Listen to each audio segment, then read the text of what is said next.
Today is Friday, July 30th, 2021. Coming up on Roland Martin Unfiltered, broadcasting live from University Baptist Church here in Austin, Texas. This is where the marchers for the March for Democracy ended their 27-mile journey.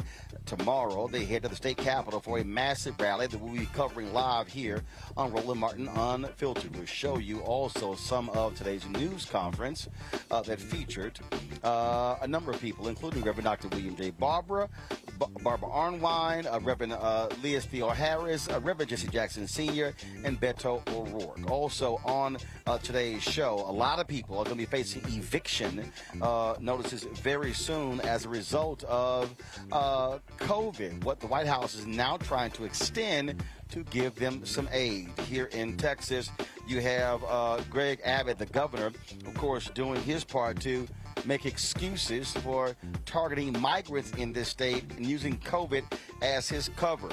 Shameful and despicable.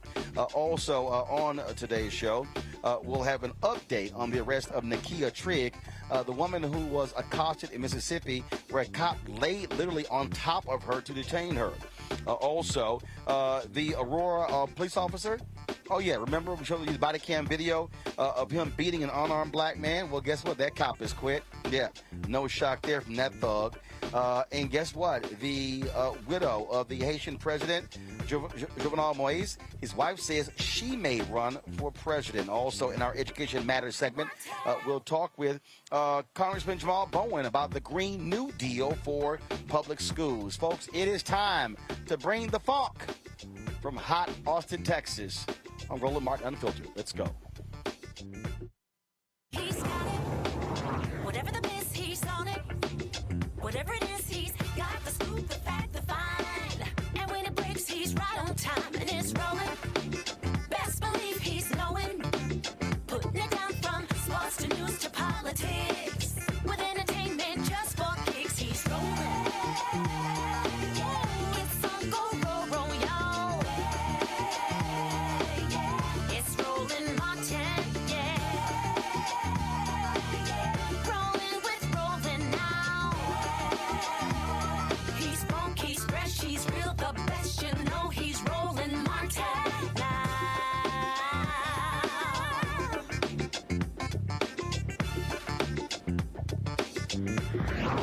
Martin.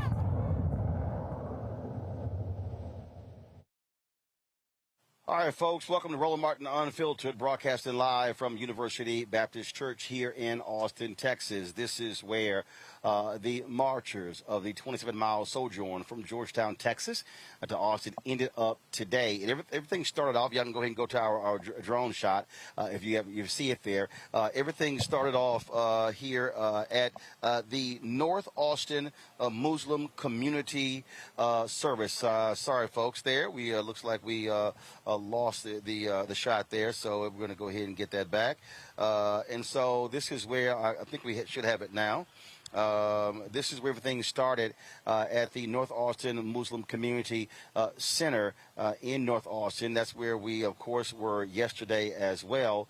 We had an opportunity to do the show from there yesterday. What they did was thousands of people actually wanted to march, but they purposely limited the number of marchers to 125 per shift due to COVID restrictions. That was from Reverend Dr. William Barber. And what they did was everyone who marched had to be vaccinated. They also had social distancing. You saw the distance that took place there with the marchers, and so that's one of the things that happened today. And so, as I said, they traveled from that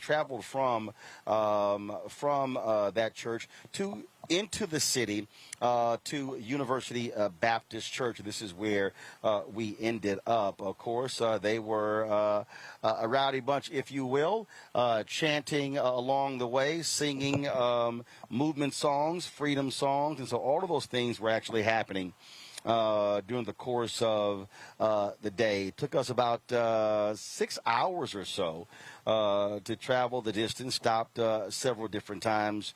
And, of course, if you want to see the full march, you can simply go to our YouTube channel where you'll see that we were broadcasting the march all throughout from beginning to end. And so great job here with our crew. Of course, we had got Henry Peterson, Anthony Hampton, and Reggie Hopkins. And so, folks, we've been up late, up early, covering this. We got one more day, which is tomorrow. And so, like I said, everything ended up here at University Baptist Church. And there was a news conference that also took place where a number of folks spoke at the particular news conference. And so we wanted to share some of that with you. Allow me to set it up, please. I was literally editing up until the last second. And so here we go. Filibusters when it wants to. All right. Yes. The rules always get changed. All right.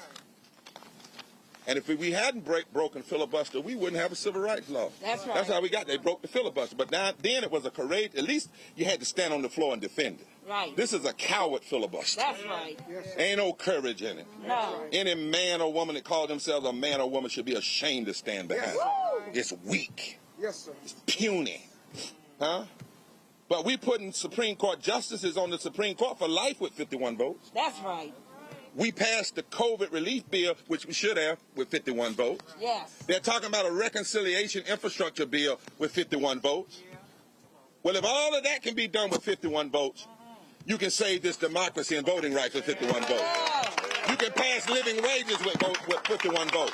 You can ensure the justice for our immigrants with 51 votes. You can stop going to John Lewis's damn grave and saying you love him, but you won't stand for what he fought for while he was living. Yes, sir. Yes, sir. I'm sick and tired of the pettiness. All up on people's graves. Let me tell you, politicians, I don't know why the Spirit's on me like this, but let me tell you, politicians, what the Bible said. Woe unto those who love the tombs of the prophets. Whoa. But when the prophets are alive, you claim you won't stand with them. John Lewis is still alive. Yes, sir. Because the 40 People's Act, it still has his ink on it. Yes, sir. And no senator should ever go to another memorial of John Lewis or Dr. King or Rabbi Heschel Yes. if you have not attached your signature to this bill Thank you. and saved the heart of this democracy. Yeah. Brother Beto. Our democracy is in peril. Right. We have fewer voting rights today than we did because of preclearance and all of these changes, voting abridgment, than we did 56 years ago. We live in a nation that has the wherewithal to end poverty immediately, and yet there are 140 million people who live in poverty or one emergency, one storm, one healthcare crisis, That's right. one job loss from it. 32 million workers in this nation could have enough to thrive, not just barely survive, That's right. if we were to put the federal minimum wage That's right. up to $15 an hour. And so we see this attack on our democracy and the lack of economic justice happening in the richest country in the world, as a moral abomination.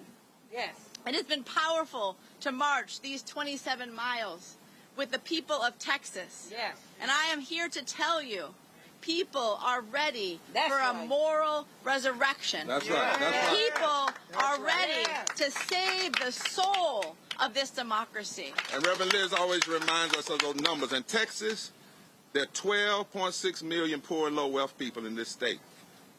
5 million that make less than $15 an hour. In 2016, the presidential election was decided by 800,000 votes. 2.7 million poor and low wealth people did not vote or were suppressed in one way or the other.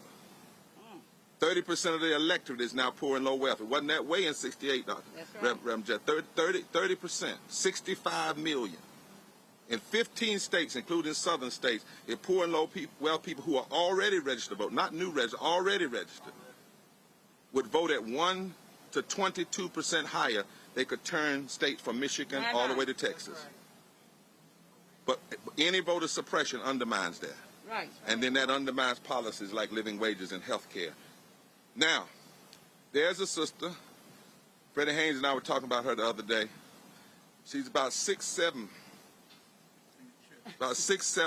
when it comes to constitutional law. Throughout the entire day, and was with me when we were all arrested, right? That's right. On Monday. On Monday. And was arrested himself on last Thursday.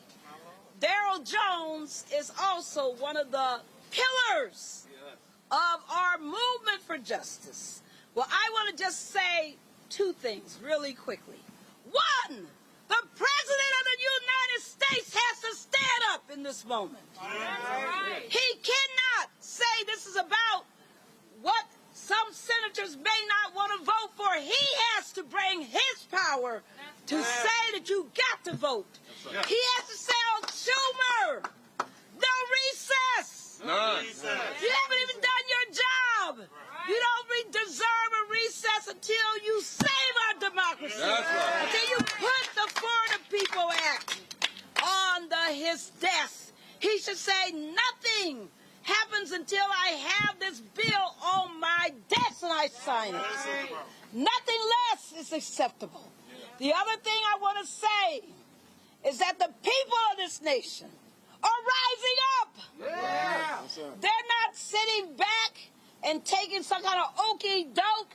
They're not saying that you can destroy the democracy that my father, who was a proud Texan, that they fought for. That's right. That my grandfather, who was a proud Texan, fought for. You can't do that. We're going to keep fighting until we free to vote. Free to vote. Free to vote. Free to vote. Free to vote. Free to vote. Black people, brown people, women and children. Since the Selma March, we've gone from 4 black congressmen to 60. Gone from 2 Latino congressmen to 45, 25 Asians. We are more representative of the democracy today than we were at that time. The bridge experiment was a Bloody Sunday, was a dramatic dimension. Here it's not just a drama, it's a trauma of losing what we've gained. And the stakes, if Lyndon Johnson said he did the right moral thing, now Biden has to do a survival thing. If we lose, he loses. We lose, democracy loses. We win, democracy wins, and everybody wins. And everybody wins, there are no losers, because including these growth and growth, everybody wins. Thank you. Let me take this question, and then we're going to, it's so hot out here, we don't want nobody to fall out. People I got to tell you, we are so lucky to be in the presence of so many courageous Texans and Americans who've walked these 27 miles over the last 3 days, who are helping to bring attention and focus, not just from across this state, but from across this country, to the most important issue before us. The fact that our democracy is being attacked unlike any other time in this country's history since the Civil War. That's exactly what the President of the United States recently said in Philadelphia.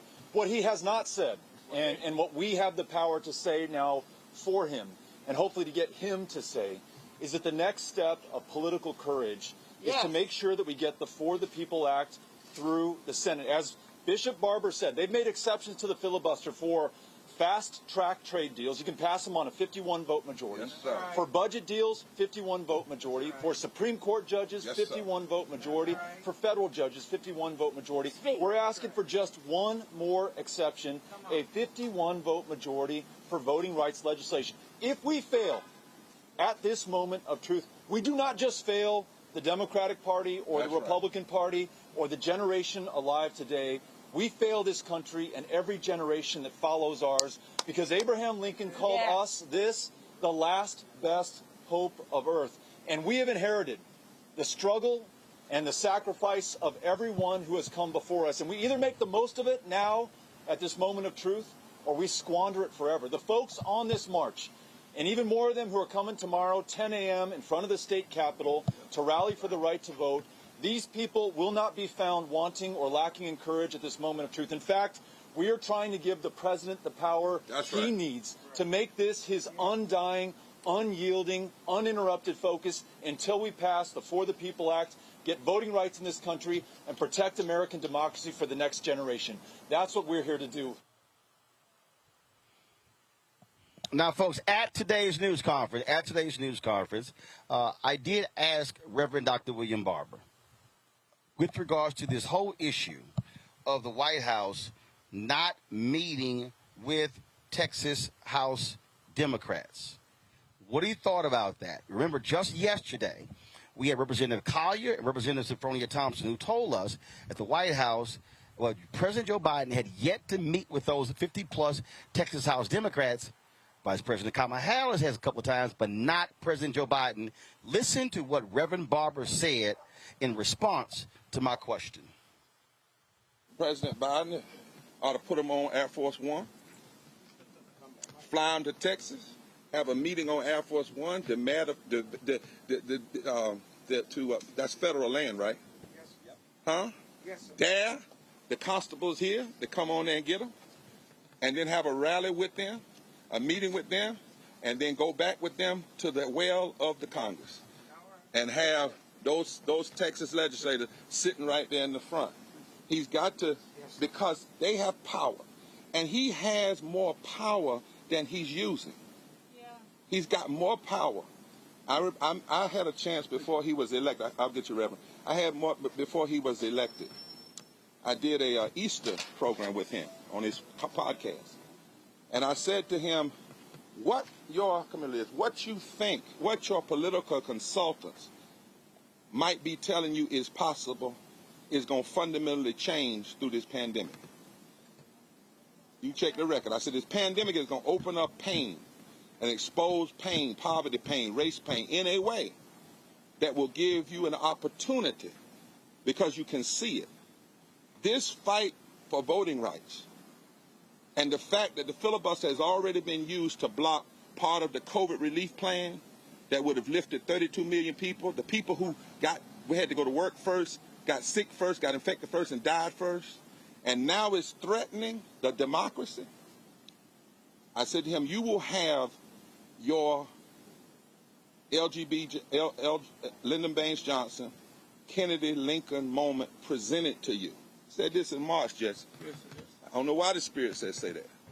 He wasn't even president. He wasn't even elected. I hadn't even endorsed him. I said, but I believe if you get to be president, you're going to have a moment delivered to you. That's right. And the question is going to be, what do you do with that moment? Go to West Virginia, Mr. President. We love you enough to tell you this. Meet with those folk, those 79% of West Virginians that say Manchin is wrong. 81% of Democrats. Go to Arizona. Push cinema. Meet with the Latino community, the black community, the white community, the gay community. Put those folk on a plane, come to Texas, have a meeting right out here in the airport. Fly them right back, and when you go back, already have Pelosi and Schumer inviting you to the well of the Congress.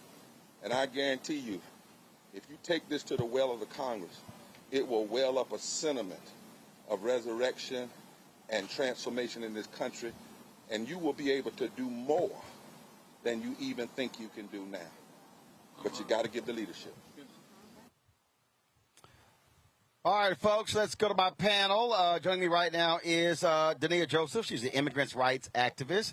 Glad to have her on the show. Brittany Lee Lewis. She is a political analyst. And Michael Imhotep, host of the African History Network. All right, Ms. Joseph, I've been trying to get you on the show for quite some time. We finally got you on our panel. Glad to have you here. Let's talk about that last point I raised.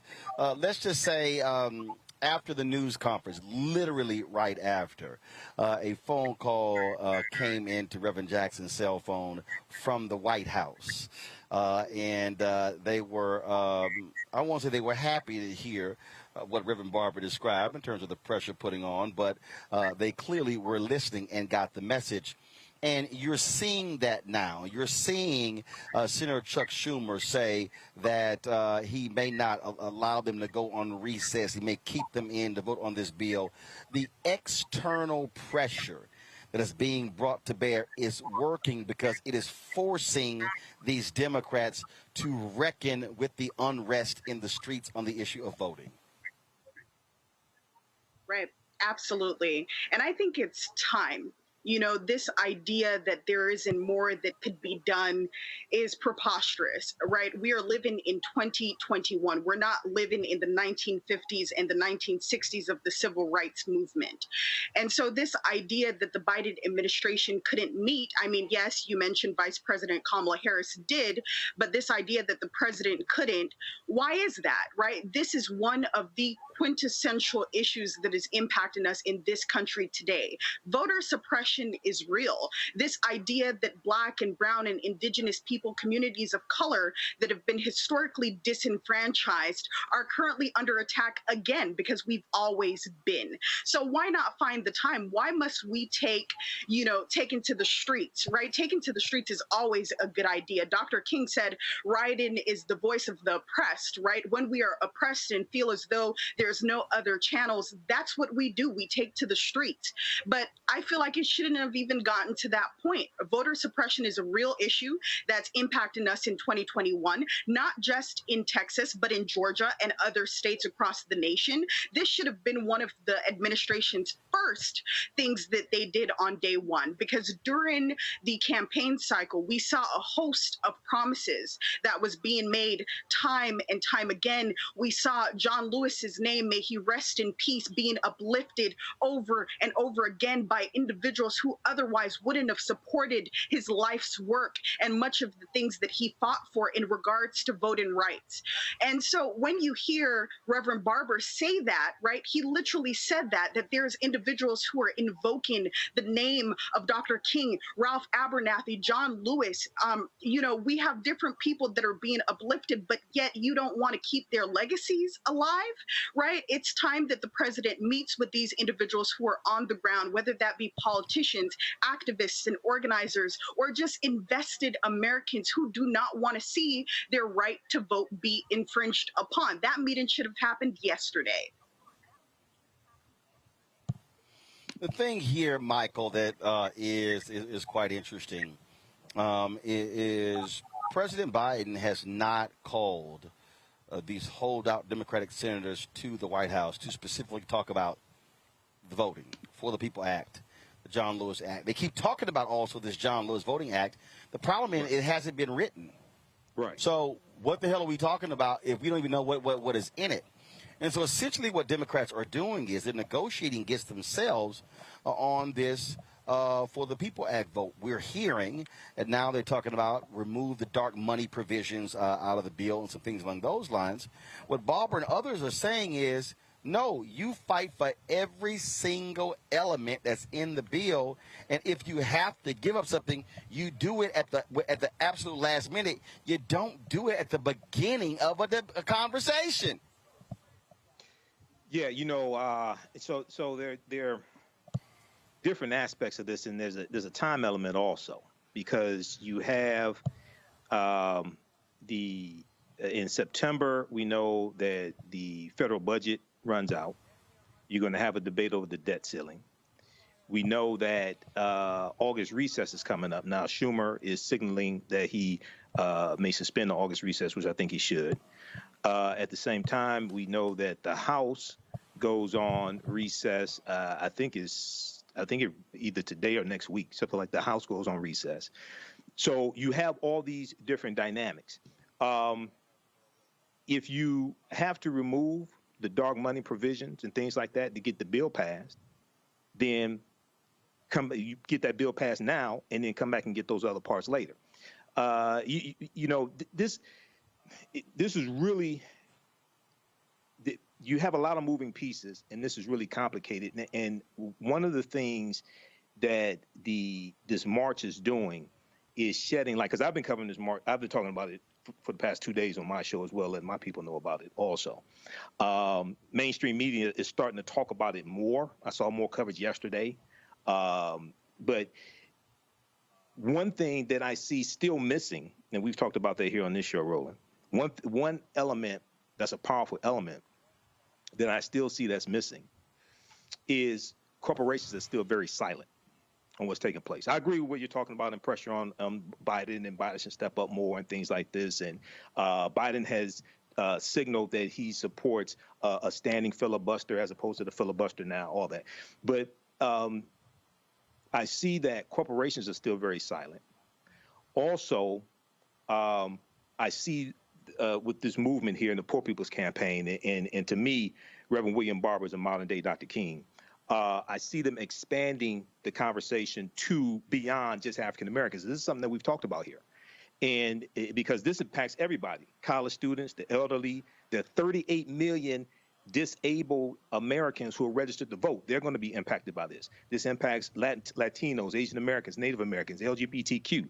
I'm wondering where the Me Too women are. No offense to any Me Too women, the white Me Too women especially. They were very vocal a few weeks ago when Bill Cosby got out of prison, but they're very silent now. This affects everybody. So, and lastly, Roland, this is not just a 15th Amendment issue, because we associate the Voting Rights Act of 1965 with the 15th Amendment, but this is also a 19th Amendment issue because white women didn't get the right to vote to 1920, the 19th Amendment, but this is also, Roland, a 26th Amendment issue of 1971. The 26th Amendment lowered the minimum voting age from 21 to 18. So this impacts everybody. All right, so we have to continue the pressure. We saw Representative Sheila Jackson-Lee just got arrested yesterday at the Senate Hart Building. So we have to continue this pressure. But yeah, I think Biden has to step up as well, and he should meet with those Democrats from Texas also. Well, look, Brittany, the thing that again is pressure. It has to be relentless. It has to be constant. That's what we've learned from many of the movements historically, especially the Black Freedom Movement. It simply will not get done by inside conversations. It's not going to happen that way. Absolutely, Roland, and you hit the nail on the head. Nothing has ever been easily handed to us, and the very notion of freedom and so many of the things that, quote unquote, come with democracy have been made possible because of us saying no and because of us marching and fighting and putting that pressure. Even thinking about finally, right, these marches getting picked up by mainstream media, and they're hearkening this back essentially to the civil rights era and the landmark Alabama voting rights march from Selma, Montgomery in 1965. And, some are claiming that this is essentially an extension of that moment and of that fight, and they're right. And I pray that that perspective and this pressure that we're putting on puts a fire not only under Biden, but under our legislators. And, Reverend Barber is just so important to this, and he's constantly speaking truth to power because they've made so many exceptions to the filibuster for so many things. And we know that, and I also love the point that he made about John Lewis's grave. Don't visit his grave if you're not going to defend the principles that he stood for. And we know that this is not just a Black issue. We know that this, and Reverend Barber also reminds us that this is an American issue. This is a Black, white, brown, yellow issue.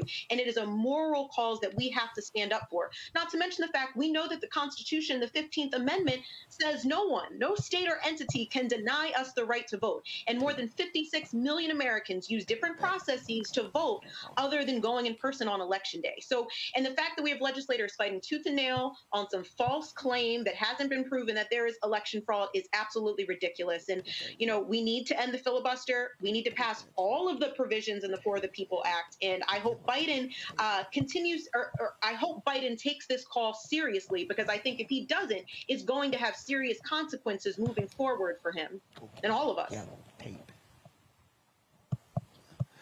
Janaea, when I think about history, when I think about A. Philip Randolph and President Franklin Delano Roosevelt, when I think about Truman, when I think about Eisenhower, Kennedy, Johnson, I can go even further back. Black civil rights leaders were applying a level of pressure.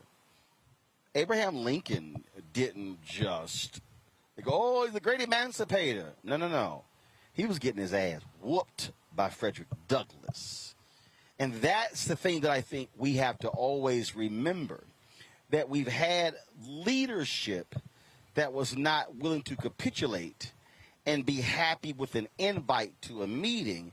They understood that they had to come back to their people with some actual action. Otherwise, all they got was some nice words, tea, and cookies at a nice, cute White House luncheon. Right. This is about accountability, right? I think people are sick and tired of the age-old, let's just have a meeting, a photo opportunity immediately after that, and then we see nothing come out of it. Much like the immigrant rights movement and what we've been seeing for that fight, we're ready for action, right? If this is something that is done via a campaign promise, it's not enough that once folks get into office, those promises are forgotten and then there's no action until close to the midterm elections, where we want to see people be reelected and we want to see those numbers in the House and the Senate, right? It's time for us to be able to have the legislation that provides the protections for the voter rights measures that we have across the nation. And so for a lot of people, we've been mobilizing across the nation, state to state, because people recognize the urgency in this matter. The fact that we are witnessing a continuation, right? I saw someone call this a continuation of the civil rights movement.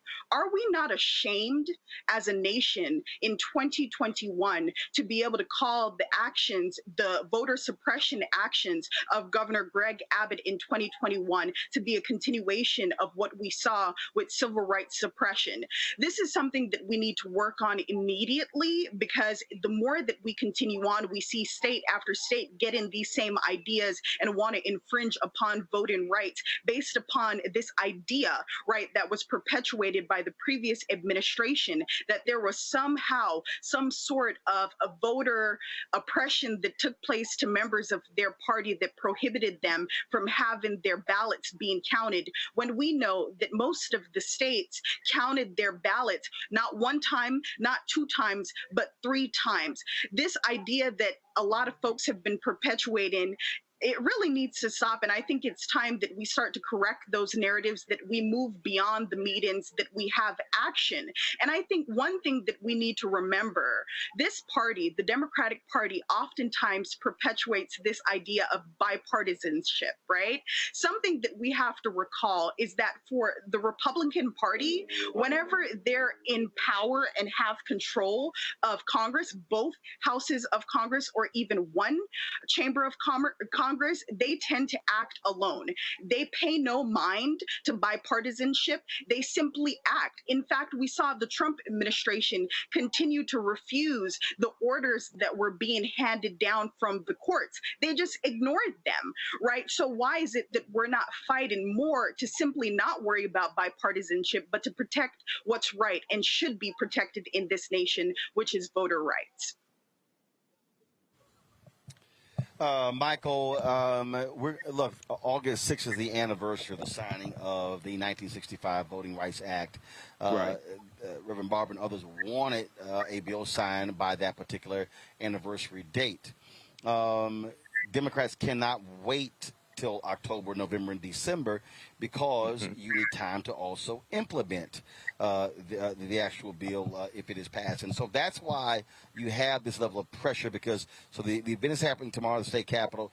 Then you're going to have mass action of some 600 plus clergy in D.C. on Monday. Then you're going to have action on Tuesday. Then, of course, the black women are going to be mobilizing and organizing again with action on Wednesday and Thursday. It has to be this constant drumbeat that has to happen. Right. There's no other way.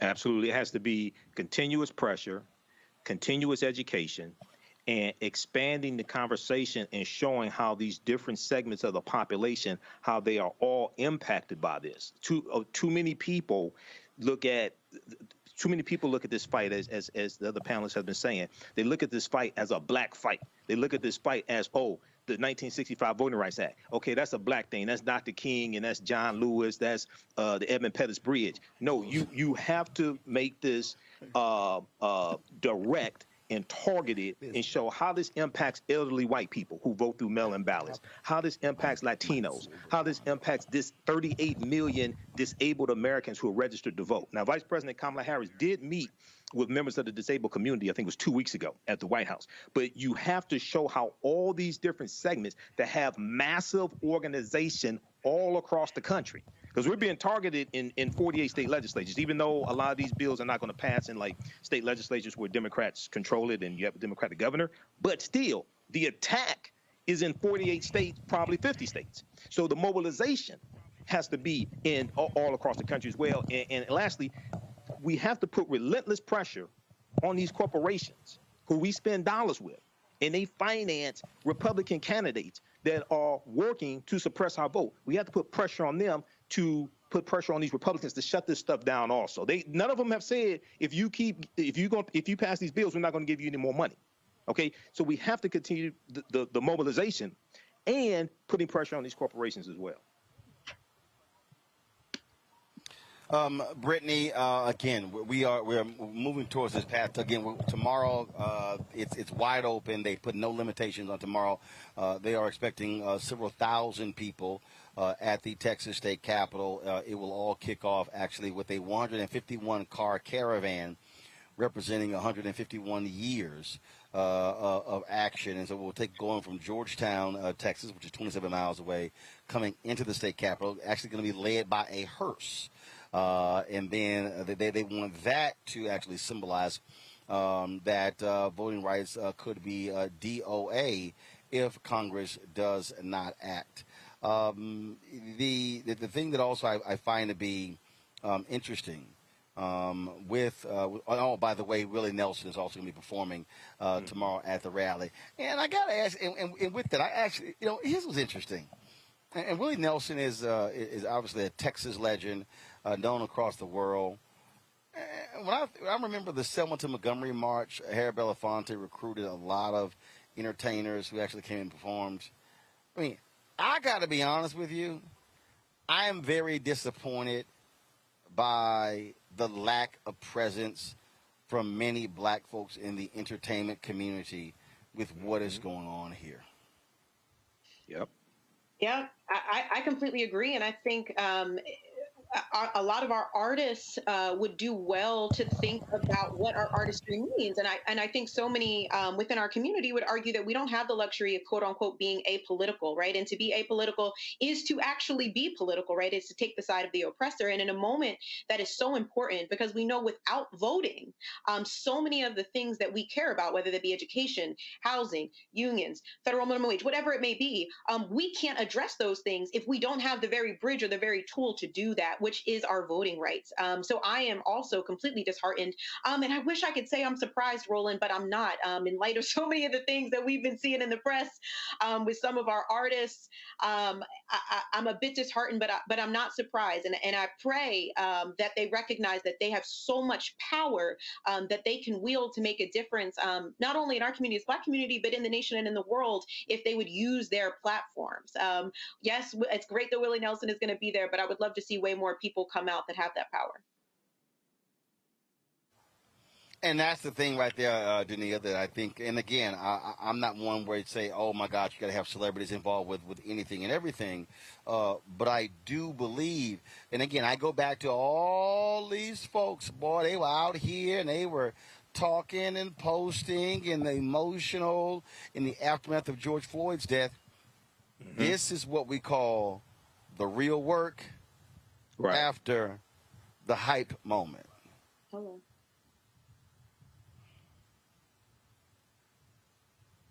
Nekia, go ahead. I think you're muted.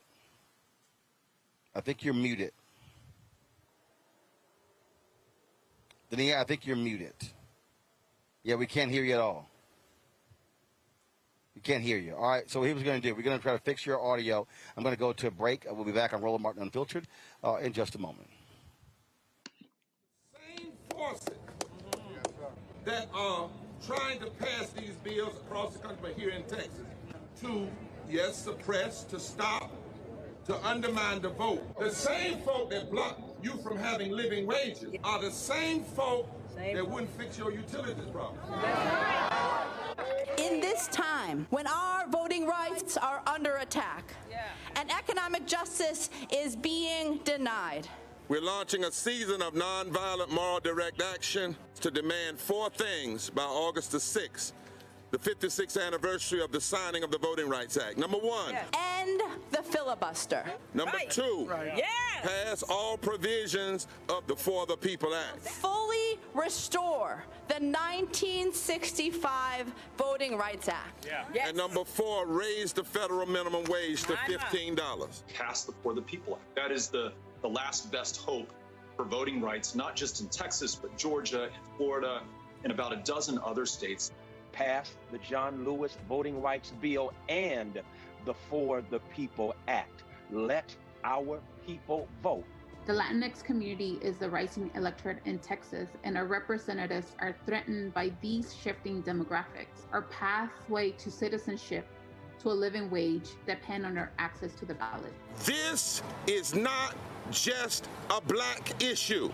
That's right. This is a moral, constitutional, and economic democracy issue. Poverty is reinforced by public policy.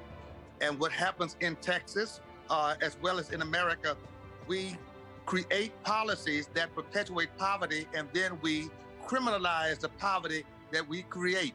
There's only so much we can take, and it's time for us to stand up and speak loudly against what's happening here. I think in Texas that it is time for a Selma-like. I think we ought to run from Georgetown to Austin. And we ought to come to Austin, but we ain't coming to Austin just for Austin. We come to Austin to save the Washington, D.C. Which side are you on? And don't tell us you can't do all of this. You must do all of this for the soul and the heart of this democracy. Forward together! Forward together! Forward together! Hello, I'm Nina Turner. My grandmother used to say, all you need in life are 3 bones. The wishbone to keep you dreaming, the jawbone to help you speak truth to power, and the backbone to keep you standing through it all. I'm running for Congress because you deserve a leader who will stand up fearlessly on your behalf. Together, we will deliver Medicare for all, good jobs that pay a living wage, and bold justice reform. I'm Nina Turner, and I approve this message. I believe that people our age have lost the ability to focus the discipline on the art of organizing. The challenges, there's so many of them, and they're complex, and we need to be moving to address them. But I'm able to say, watch out, Tiffany. I know this road. That is so freaking dope.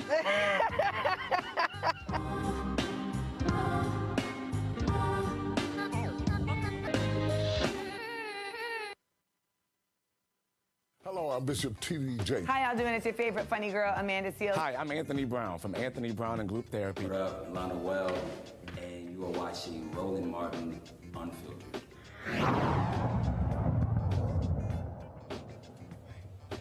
That's the most you've done today. All right, folks, we're here in Texas, and if you want to know how trifling the Texas Governor Greg Abbott is, he literally is trying to use COVID as a way to attack migrants. What he did was he actually had the state troopers pull over migrants. Now, this is what his office says. He claims that they're doing this because of the dramatic rise in unlawful border crossings and saying that they're bringing in COVID-19. Now, of course, this is hypocritical because this is the same governor who opposes COVID-19 public health policies. Remember, his executive order could be an illegal preemption of a federal contract with bus companies transporting migrants for work. Now, the Texas Department of Public Safety was vague about enforcing the order. This is a quote from them. Pull the graphic up, please. The Texas Department of Public Safety is committed to securing our border under the direction of Governor Greg Abbott and through the executive orders applicable to DPS. While the department does not discuss the operational specifics, we will continue to monitor the situation at the border to make real-time decisions and adjust operations as necessary. I don't know what the hell they talking about, Dania. Listen, this is dog whistle, if I've ever heard it. This is dog whistles, right? And let's be clear. This is just one more thing that Greg Abbott needs to check off on his list of racist, xenophobic, and discriminatory policies. This isn't anything that's new. And I'm being completely sarcastic here when I say that surely this has nothing to do with the fact that Texas hasn't followed through with the vast majority of the CDC mandates. This has nothing to do with the videos that we've seen from Karens and Kens coming out of Texas where they fail to wear a mask to enter public establishments, right? Surely this has nothing to do with the fact that Texas opened up the vast majority of its establishments months before the rest of the states in the United States, right? This has everything to do with the stereotypical notions that Greg Abbott, as well as many people in Texas, have of immigrants, right? There's been this trope from really the dawn of time in which we feel and fear that immigrants are disease-ridden. When we look at the numbers, the vast majority of people coming from states that are immigrating from various countries, they actually have low to no numbers of COVID-19, right? The people who are fleeing Central America are coming from Mexico and Guatemala. These individuals are not disease-ridden. What he really should have said is, I hate immigrants, and as a result of my hating immigrants, I'm now passing a basic stop and frisk like policy that is specific to the immigrant community.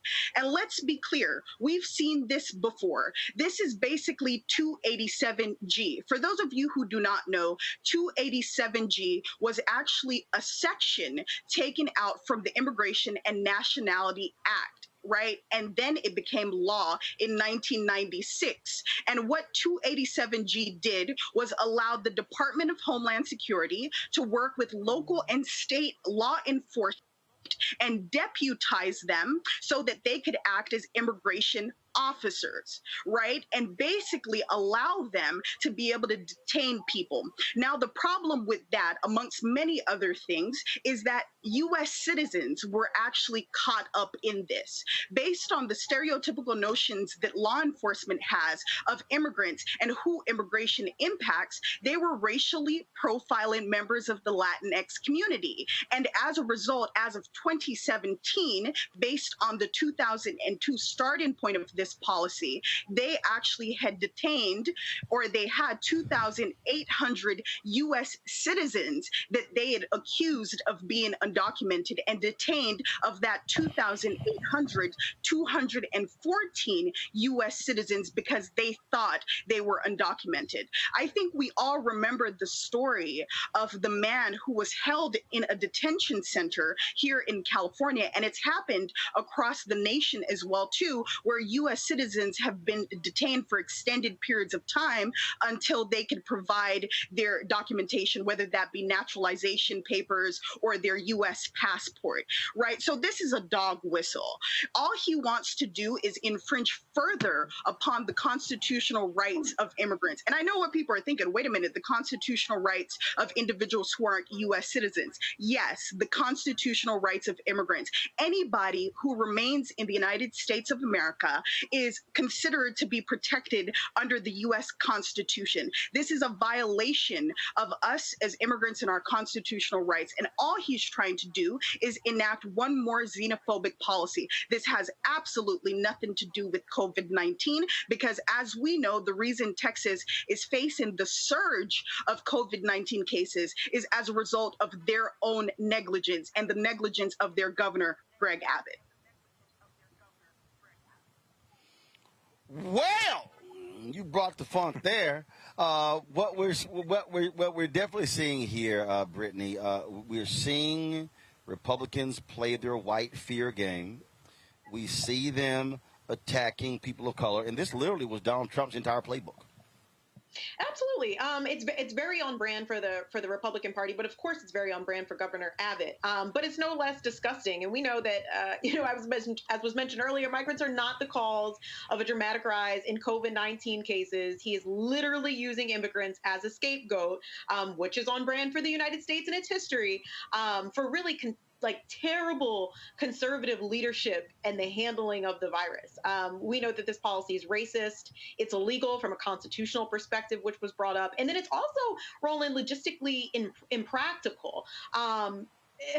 So we know the problem with the virus in Texas is due to many unvaccinated residents, like throughout the nation. And if Abbott was actually concerned about stopping the spread of COVID-19, he would call for, instead of actually have a problem with, another statewide mask mandate, or at least allow other local communities to implement their own mask requirements rather than prohibiting it, which is what he did in May. And then in terms of the racial profiling that comes with this, we know that it's going to come with that, and it's going to come with a bunch of other abuses related to the law. The order in and of itself is vague. I think it's less than 2 pages. And Texas state troopers are directed to stop any vehicle with reasonable suspicion that it's carrying migrants who potentially have COVID. Yet the order does not say what would constitute such suspicion. So with that question, I want to say, so are they just pulling over any Latino passengers in Texas for a traffic stop, seeing as though the state has 11 million Latinos, which comprise more than 40% of the population? So it's like that's a recipe for a clear violation of, Latino rights. And it's unfortunate, but it's not surprising. Michael, again, what it is the targeting of people of color in order to make their white Republican base happy. Yeah, and this is going to be in midterm elections. This is going to be a campaign talking point. This is the cruelty. We see the continuation of the cruelty coming from the Trump administration. But first of all, I would be interested to know how many white people they stopped, because we do know they're white illegal immigrants also. So I want to know, like, how many white people did they stop? And then the other thing is, if you want to cut down on migrant workers, you should crack down on the businesses and corporations that employ them. If you really want to do something, target the businesses and corporations that employ them. But see, they're not going to do that because those are their campaigns. Now they can't make the Texas Chamber of they can't make the U.S. Chamber of Commerce unhappy. I'm serious. I mean, if that's what you want to, if you really want to crack down on that, go after the corporations, right? That employ them.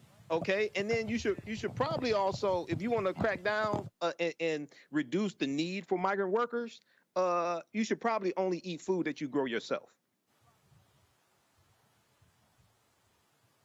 Now you know damn well that ain't gonna happen. So let's just be real clear.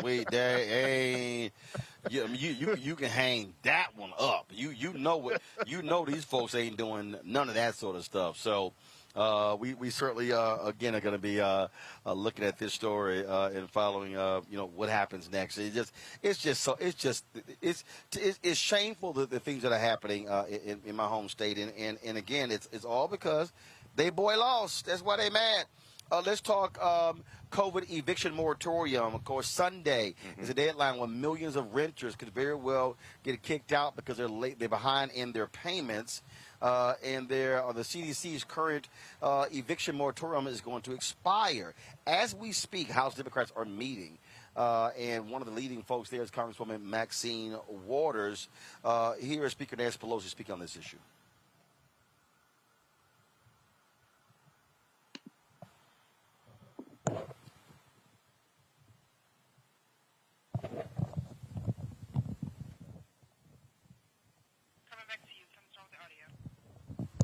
What?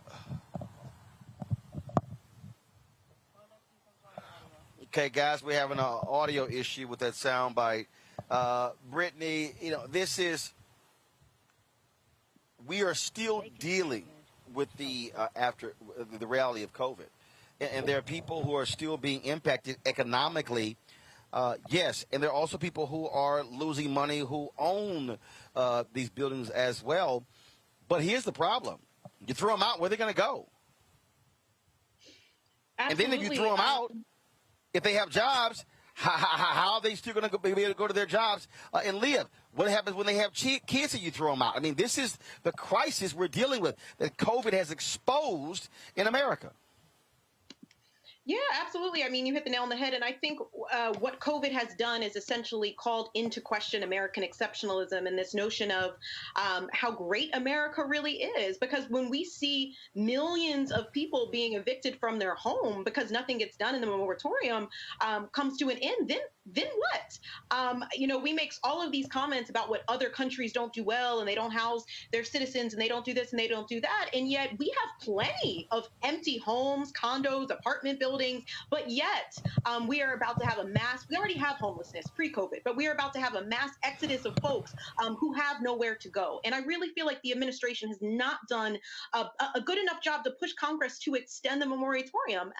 And this is really last minute. And we're really going to have a problem because even if the House passes it today, we still have a problem with the Senate. And in less than 36 hours, when the clock strikes 12:01 on Sunday, the CDC eviction moratorium is over. And we know there's a lot of filings already on the books. Sheriffs are going to drag people out of their homes.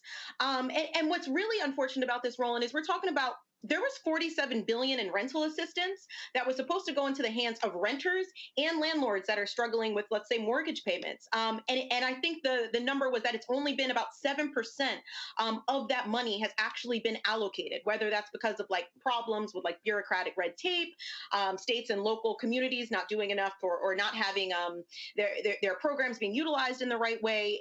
And it's really unfortunate and something has to be done. A good thing, Michael, and this could exacerbate an already difficult economy for the poor. Absolutely, and I'm looking at the update from NBC News. They're reporting that Congress fails to extend eviction moratorium expiring Saturday, and we know that the House goes on recess today.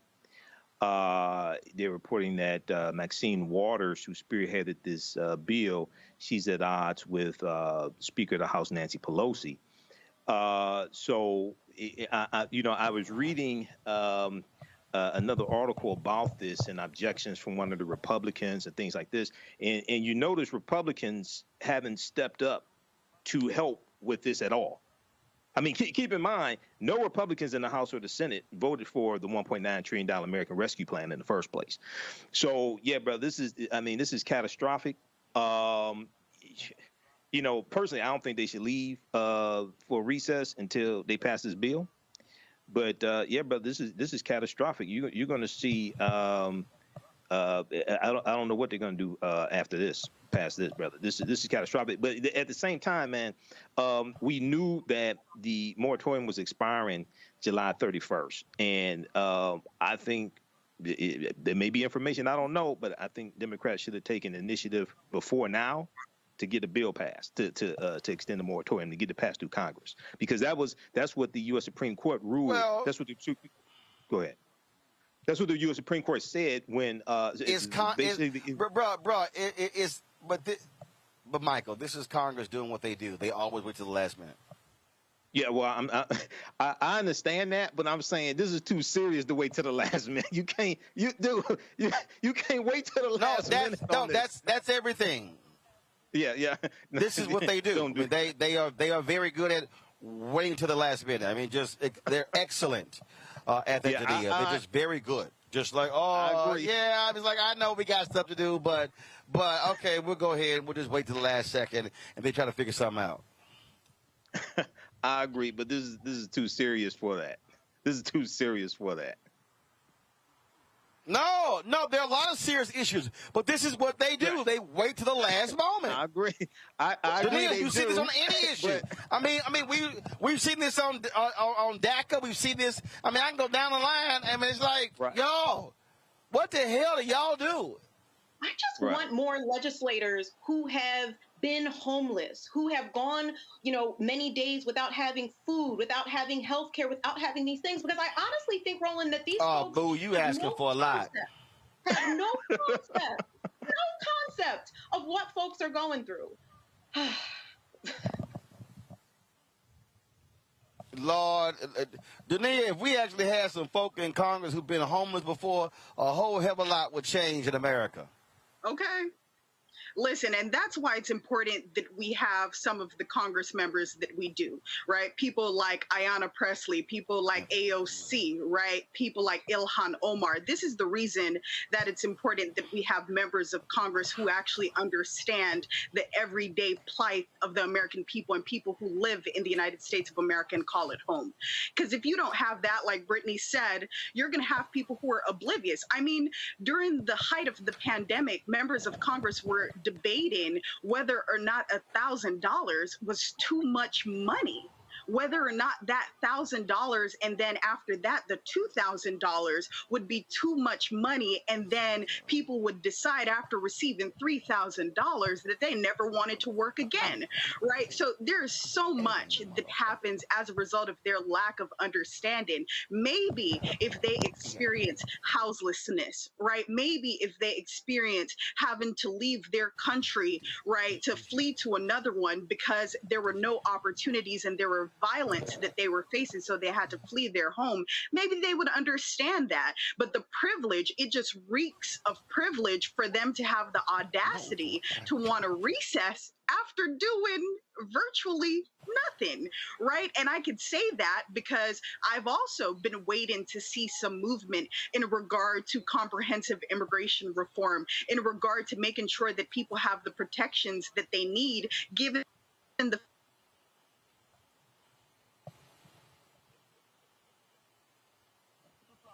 Oh man, Dania was on a roll there. We lost her there.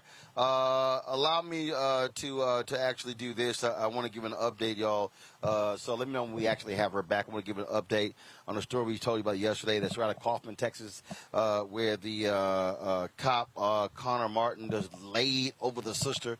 Her name is Nekia Trigg. Well, he's been put on administrative leave as a result of that. The 7-minute video has caused a lot of outrage from people based upon his actions, that particular video.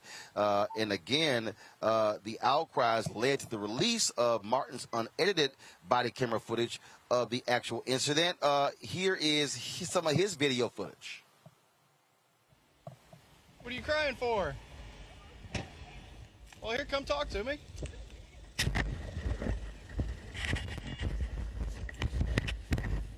What's wrong? How come you're crying and you're barefoot? Where do you live at? What's your address? 55, so I'm out at Rambling and Rustic with that female.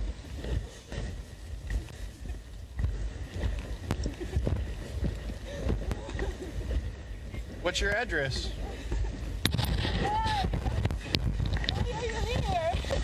Just to talk to you and make sure you're okay. I'm okay. Okay, well here, hang on. Just slow down and talk to me, okay? Just slow down and talk to me. Okay, well here, hold on, okay? You're not in trouble, but you gotta stay right here, okay? You can't go walking off, okay? Because you gotta stay right here, okay? Okay, why are you hurting me? No, I'm not hurting you. Can I call my mom? You can't leave. How old are you? I'm 18. You're 18? Where's your mom live? Can I call her? I don't want you to hurt me. You can't walk off. I'm not gonna hurt you, okay? But you can't walk off like that, okay? I don't want you to hurt me. I'm not gonna hurt you, okay? I'm here to make sure you're okay. You can get in the grass, that's fine.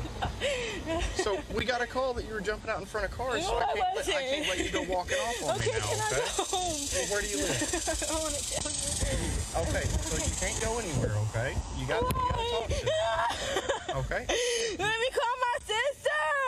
I don't want you to hurt me. I'm not gonna hurt you, okay? Okay. Stop pulling away. I don't want you to hurt me. If you keep pulling away, I gotta put you in handcuffs, though. Okay? Stop pulling away. Stop pulling away. Okay? No, you're hurting me already. Wait, all right. You're hurting me already. You're hurting me. Okay? No, the police is hurting me. Sir, can I get a quarter unit over here? Just sit down. Sit down, okay? Sit down, okay? Sit down, okay? Look, I'm not to hurt you. I gotta just sit down, okay? You're hurting me. Sit down,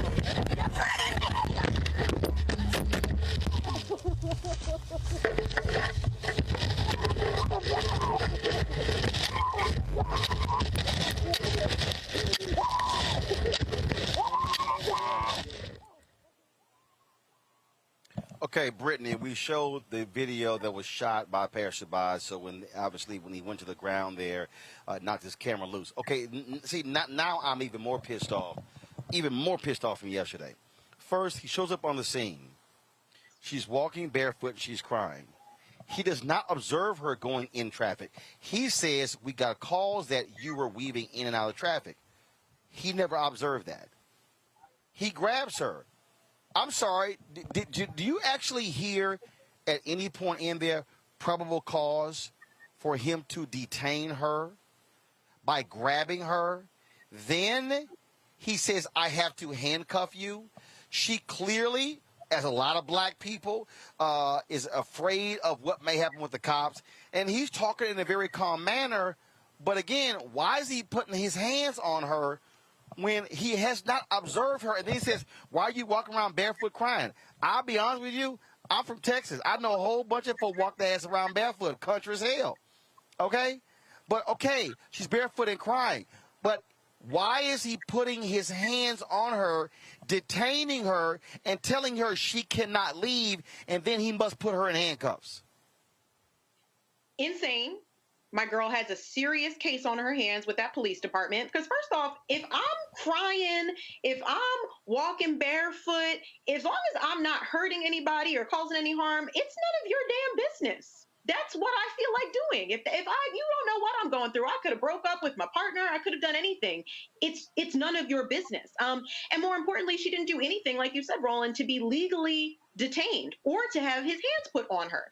And it's so sad because it's in those instances where our rights are being violated that end up being extremely dangerous and sometimes deadly. And I think that's the unfortunate reality. These officers are entirely too comfortable with violating our rights and believing that they're going to get away with it. So I pray that this man, yet another cop, is brought to justice, because this is foolishness. It's absolutely foolishness, and it's straight up harassment. I'm watching the video, Michael, and again, I'm trying to answer. I'm trying to understand, how does he arrive at, I'm grabbing your arm, she's pulling away. He goes, stop pulling away. Why your ass grabbing me? You giving me no legal basis to detain me and saying you can't walk away. Actually, I can. Yeah, it's obvious she was traumatized. It was obvious she's going through something even before he started talking to her. Now, according to the piece from Newsweek, there were calls made to the police. They said passerbyers were saying that she was jumping in front of cars, possibly in a suicidal manner. If I was an officer, I've never been an officer before, but if I was, I would, when I see that she's distressed and doesn't want to talk, I would just observe her, follow her, not grab her, detain her, because now what you're doing is you're heightening her anxiety. She's already distressed, and she wants to call her sister, what have you. Then she ends up on the ground in handcuffs with you on top of her. Okay, so I mean, this is just, this is crazy. This is just crazy. I mean, I'm watching this, and to Michael's point, if you're the officer, I'm just going to follow her to see where she's going. I'm just, Dania, can you hear me? Can you hear me? Yes, I could hear you. Okay, here's my whole deal. What Michael just said. I'm going to follow this woman to see where she's going. I'm going to follow her to make sure she doesn't do anything. That's what I'm going to do. But to get out and say, and even though he's talking in a calm way, but he grabs her, holds her, tells her he cannot allow her to pull away, when at no point, then it says, I'm going to put the handcuffs on. He has not established why he's handcuffing her. It's the audacity for me. Tania, go ahead, please.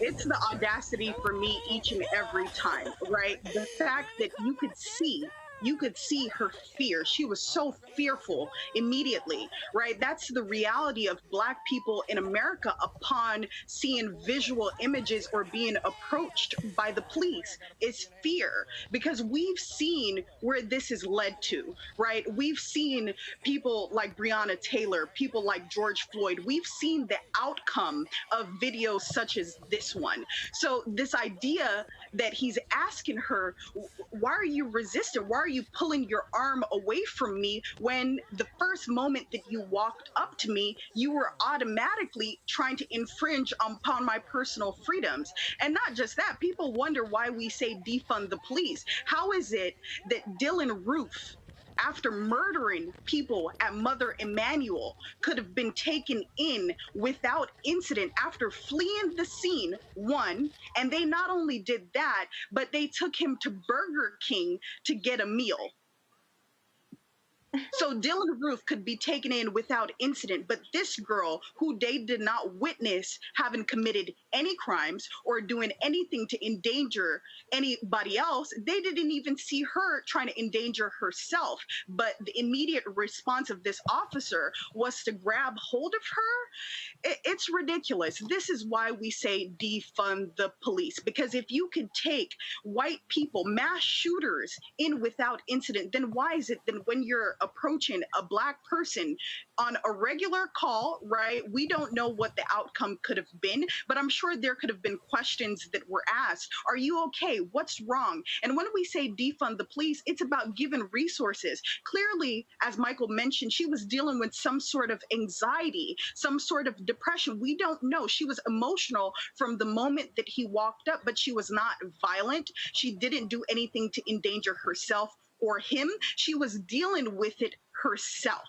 This is why mental health services is important, and that we shouldn't be left to call the police to deal with what a mental health provider should be dealing with, right? Because those two are completely.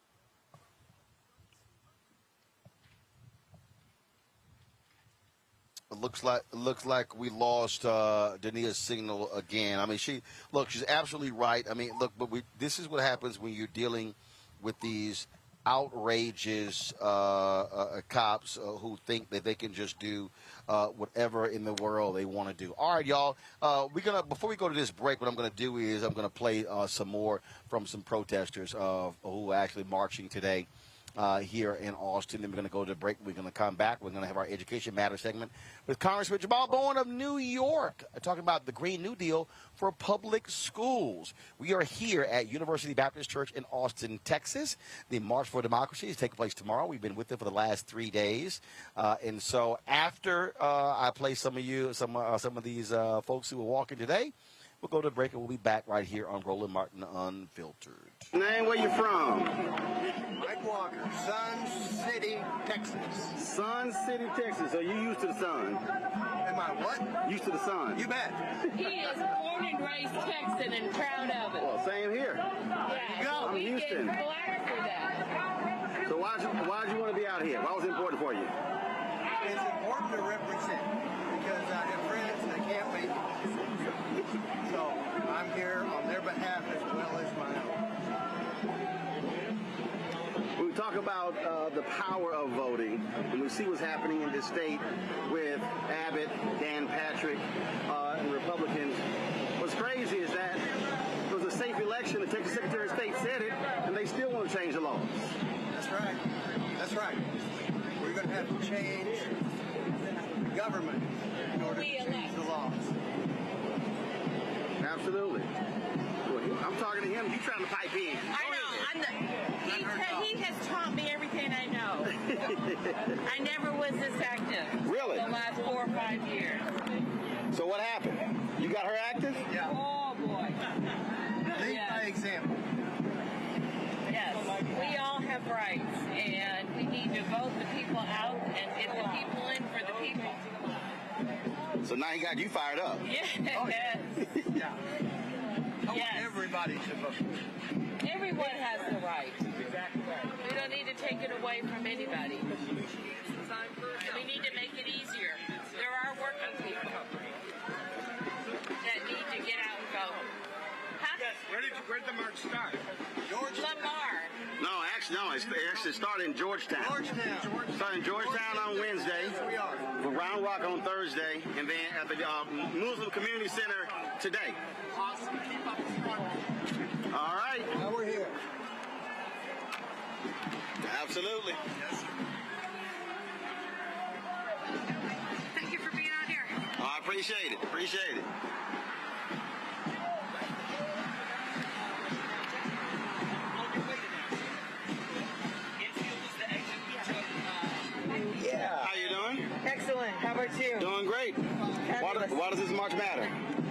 because the people are important, and that's what we have to stand for is people. Just ordinary people. Just ordinary people. I'm an ordinary person. We need to uphold and stand for ordinary people. All right. Thank you. I appreciate it. You're very welcome. How you doing? Good, how are you? Oh, good. So why'd you want to come out here? Marching to save drive-through voting. Stop the legislators from taking away our new methods of voting and suppressing the vote. Harris County did very good with that. And what was crazy to me, I saw an interview with Abbott, Governor Abbott, where he said, it's the sanctity of the ballot.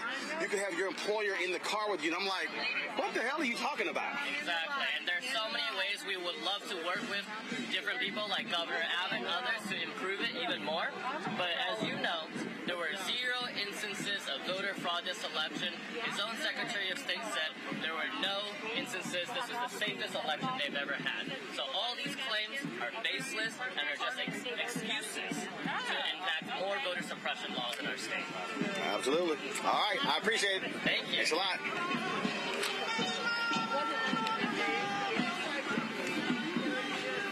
What's up, Doc? Keep that Longhorn shirt off. Way to go. Being an Aggie, that was offensive. Oh, we're in Austin. I don't care. We're in Austin. I worked in Austin out of college. I graduated from Texas A&M and came right here to work. And we kicked their butt that Thanksgiving. They were not happy. Hey, you might have the chance to play us again before too long. And we'll kick that butt again. Nothing like barbecue Bevo. We're marching for the same thing. There you go. There you go. There you go. There you go. That's right. Some nice beef. No barbecuing anything. So why'd you want to be out here? Why'd you come out here? Okay, we're heading into this lane now. Why'd you come out here? For the people. Watch out, there's a car behind you. Okay. For the people and generation to come. Okay, I think we're moving in this way. Yes, or no? So much. We ain't going back. We stand forward. Yeah. Right. Moving back.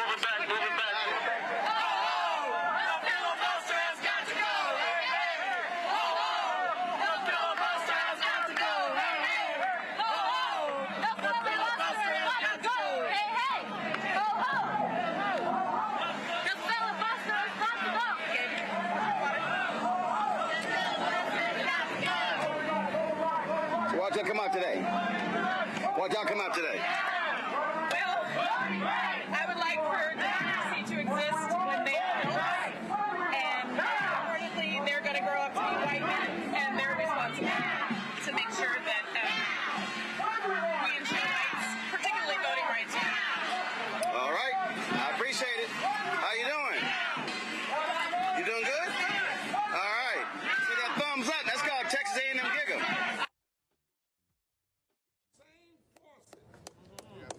That are trying to pass these bills across the country, but here in Texas, to, yes, suppress, to stop, to undermine the vote. The same folk that block you from having living wages are the same folk that wouldn't fix your utilities problem.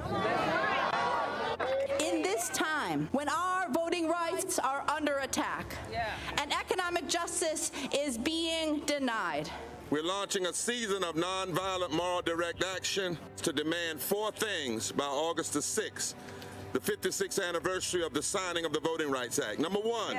end the filibuster. Number 2. Pass all provisions of the For the People Act. Fully restore the 1965 Voting Rights Act. And number 4, raise the federal minimum wage to $15. Pass the For the People Act. That is the last best hope for voting rights, not just in Texas, but Georgia and Florida and about a dozen other states. Pass the John Lewis Voting Rights Bill and the For the People Act. Let our people vote. The Latinx community is the rising electorate in Texas, and our representatives are threatened by these shifting demographics. Our pathway to citizenship, to a living wage, depend on their access to the ballot. This is not just a black issue. That's right. This is a moral, constitutional, and economic democracy issue. Poverty is reinforced by public policy. And what happens in Texas, as well as in America, we create policies that perpetuate poverty, and then we criminalize the poverty that we create. There's only so much we can take, and it's time for us to stand up and speak loudly against what's happening here. I think in Texas that it is time for a Selma-like. I think we ought to run from Georgetown to Austin. And we ought to come to Austin, but we ain't coming to Austin just for Austin. We come to Austin to save the Washington, D.C. Which side are you on?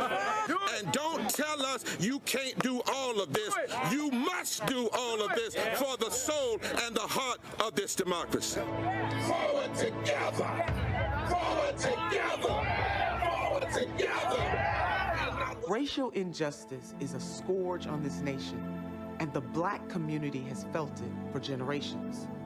We have an obligation to do something about it. Whether it's canceling student debt, increasing the minimum wage, or investing in Black-owned businesses, the Black community deserves so much better.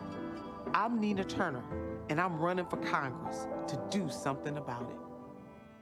When you study the music, you get Black history by default. And so no other craft could carry as many words as rap music. I try to intertwine that and make that create whatever I'm supposed to send out to the universe.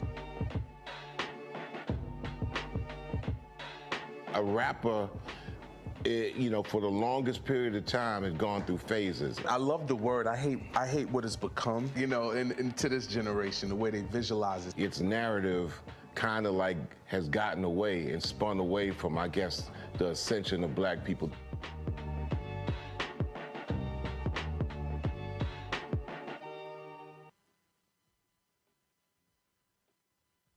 Yo, what's up? This your boy Ice Cube. What's up? I'm Lance Gross, and you're watching Roland Martin Unfiltered.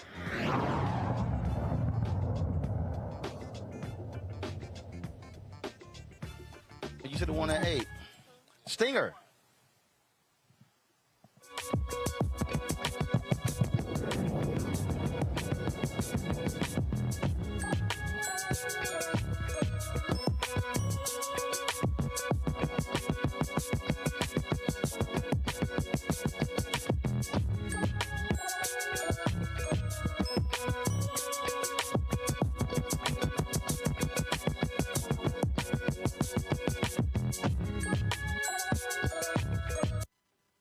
All right, folks, how many times you heard people talk about the Green New Deal? Did you know that it applies to public schools? Congressman Jamaal Bowman of New York joins us right now to explain that. Congressman, glad to have you back on Roland Martin Unfiltered. Thank you, brother. Appreciate it. Good to see you. So, Green New Deal in public schools. Who knew? Absolutely, man. This is about a revolution in public education. It's about rebuilding our economy. It's about ending the asthma rates in our Black and brown communities. Listen, our public schools have fallen into disrepair. We have asbestos. We have lead in the water. We have places where the hot water doesn't work in the bathrooms. And we have HVAC systems that are many, many years old. And this is one of the reasons why we couldn't return back to school due to COVID. So we have to change the physical infrastructure, power our schools with solar and sustainable energy. But then we also have to change the curriculum. Our kids are architects. They're engineers. They're scientists. They're doctors. We need more STEM and STEAM in our schools. So in order for our kids to be prepared for a 21st century clean, renewable economy, we need to make sure we're creating a learning environment that allows them to blossom and thrive and be the creative, brilliant people that they are. So it's the physical infrastructure. It's also how kids are learning in our buildings. And so when we talk about what would be repaired, what would it cost? What number are y'all placing on this? And what type of things are we talking about when it comes to the Green New Deal in public schools? So we're talking $1.43 trillion over 10 years. And we're targeting Title I schools. These are schools disproportionately located in red line communities. So schools that have been underfunded for several decades. You know, if you go to school in the suburbs, your schools are funded at about twice the rate. So we're talking targeting these communities, creating 1 million new jobs as we retrofit our schools, hiring locally so we can create a pipeline, not just for those who will work the technical side of the Green New Deal for public schools, but in terms of teachers, teacher assistants, school counselors, and the like, all hired locally, all developed locally. And it's about time, man. We've allowed our schools to be neglected for far too long, and the federal government has to step in and do a lot more. How do you walk people through this so they understand that the Green New Deal has an application to public schools? So our public schools because you got to sell it. Yeah, of course. Our public schools right now are dependent on fossil fuels, like many buildings and structures across the country. We have to end our dependency on fossil fuels within the next 10 years, or the extreme weather that we're seeing is going to continue to get worse and continue to cost lives. So because public schools serve 90% of kids, that's the place we should start in terms of transitioning off of fossil fuels and moving more towards solar and wind and the like. In addition to that, and I think this is the important point for parents, our kids, especially in grades 6 through 12, are ready to be co-creators of their learning environment. STEM and STEAM is the future. It's the present and the future. And our Black and brown kids need to be the creators of the technology that runs the future. Public schools have done a poor job of allowing our kids to become creators of the new technology. They help us to become workers, which is great, nothing wrong with that. But we want to create the new technology. We want to own it, and we want to distribute it. And this is how you build community wealth, community power. This is how you bring regenerative agriculture and urban farming into schools. It's about saving the planet, saving our kids and communities, and allowing them to be in the driver's seat of their own learning. All right, questions from my panel. I will start with Brittany. Brittany. Yeah, first I want to say thank you so much. This bill is the most important piece of legislation I've seen to address the ills within our education system. I mean, it really is a commitment to address probably every single issue I saw in the classroom as a Title I middle school teacher. So thank you for this. But I do want to know, what do you believe is going to be kind of the greatest challenge in getting this passed? We need a paradigm shift in Congress. There are too many people who are stuck on the public charter debate. Public charter, public charter, public charter. Well, guess what? Charters need to do better for our kids as well, because we're all focused on a singular measure to determine how well kids are doing in our schools. We need project-based learning. We need collaborative problem solving. We need to align the K-12 learning opportunities to the real world. We haven't done that. We need a new vision, and we need a paradigm shift in Congress to get us there. One of the things I'm trying to do as the vice chair of the Ed and Labor Committee is set up a CODEL so that we could visit other states and other countries so we could see what they're doing in education. China, which is a communist nation, is leading us in entrepreneurship and higher education. They're encouraging their kids to take a year off to pursue entrepreneurial opportunities. We've heard about what places like Singapore and Finland are doing in our schools. So I've been very critical of how our system, public and charter, has been a test prep system, okay? We need to expand that and get our kids working on projects that are real world, get them working with their hands, and bring in a 21st century career and technical education, which is green. So it needs to be a paradigm shift. And what will help that to happen is all of us contacting our representatives and senators so that they could look at this new vision of our public schools. All right. Michael, your question for Congressman Jamaal Bowman. Hello, Congressman Jamaal Bowman. A question for you. So when I was in middle school, I was in a program for a pre-engineering program here in Detroit called DAPSEP. How do we improve career identification for students, especially in the inner cities? And the reason why I said that is because I was talking to a friend I have that's involved in hiring people and job placement, things like this. And she talked about how in suburban school districts, like here in Michigan, suburban school districts, they would start career identification in like 5th grade, 6th grade. Whereas in the inner city, like here in Detroit, they'll start career identification in 11th grade and 12th grade. Well, if we start earlier, we can put more of our students, more African-American students, in the STEM fields. How do we do this? Well, you're absolutely right. First and foremost, we need to start earlier. Secondly, we need to align the curriculum to the competencies that are needed in STEM fields. Now, there is technical skill that is needed, right? There's technical skill needed to become an engineer, an architect, and the like. Mathematics and science technical skills.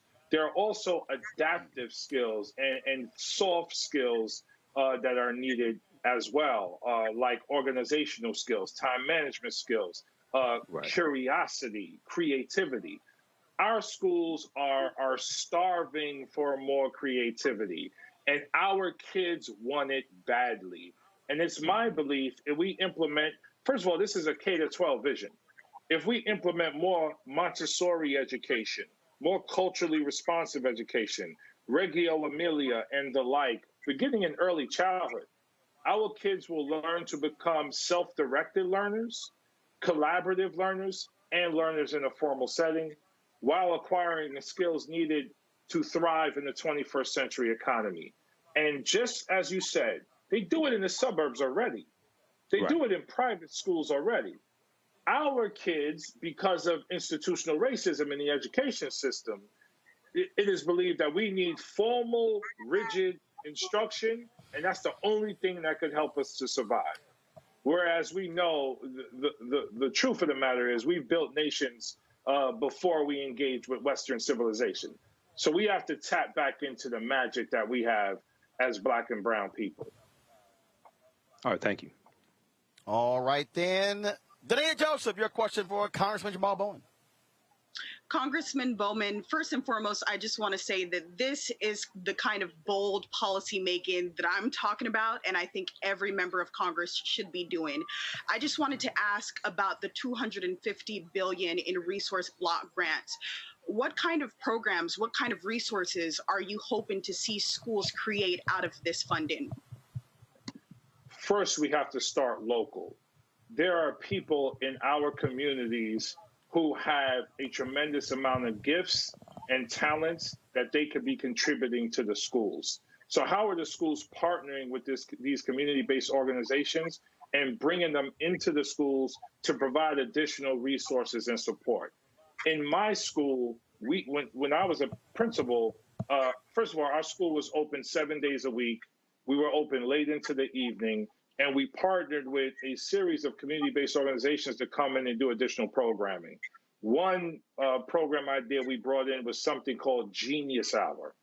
Genius Hour was an unstructured learning space for our kids to explore ideas and problem solving within their own community using design thinking principles.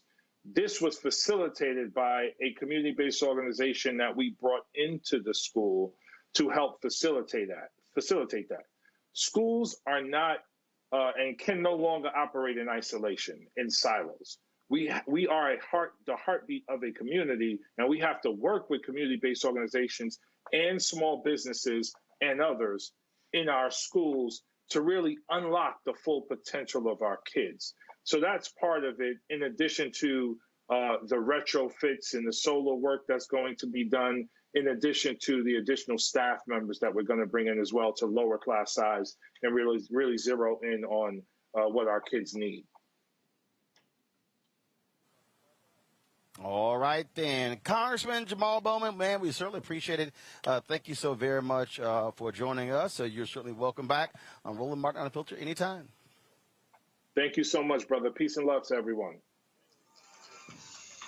All right. Thank you so very much.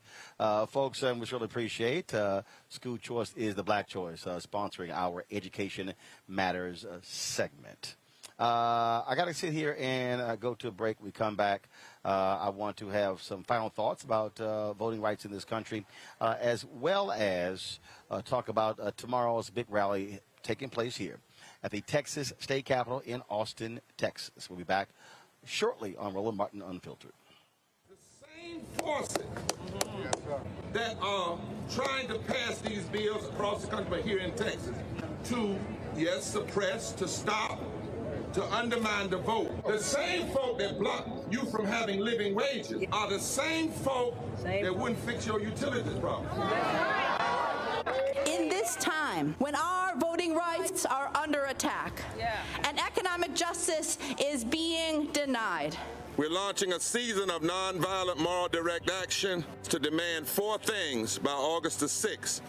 The 56th anniversary of the signing of the Voting Rights Act. Number 1. end the filibuster. Number 2. Pass all provisions of the For the People Act. Fully restore the 1965 Voting Rights Act. And number 4, raise the federal minimum wage to $15. Pass the For the People Act. That is the last best hope for voting rights, not just in Texas, but Georgia and Florida and about a dozen other states. Pass the John Lewis Voting Rights Bill and the For the People Act. Let our people vote. The Latinx community is the rising electorate in Texas, and our representatives are threatened by these shifting demographics. Our pathway to citizenship, to a living wage, depend on their access to the ballot. This is not just a black issue. That's right. This is a moral, constitutional, and economic democracy issue. Poverty is reinforced by public policy. And what happens in Texas, as well as in America, we create policies that perpetuate poverty, and then we criminalize the poverty that we create. There's only so much we can take, and it's time for us to stand up and speak loudly against what's happening here. I think in Texas that it is time for a Selma-like. I think we ought to march from Georgetown to Austin. And we ought to come to Austin, but we ain't coming to Austin just for Austin. We come to Austin to save the Washington, D.C. Which side are you on? And don't tell us you can't do all of this. You must do all of this for the soul and the heart of this democracy. Forward together! Forward together! Forward together! Women have always been essential. So now how are you going to pay us like that? And it's not just the salary. I mean, there are a whole number of issues that have to support us as women. Yeah, but that's what we deserve. That we shouldn't have to beg anybody for that. And I think that we are trying to do our best as a generation to honor the fact that we didn't come here alone and we didn't come here by accident. I always say every generation has to define for itself what it means to move the needle forward.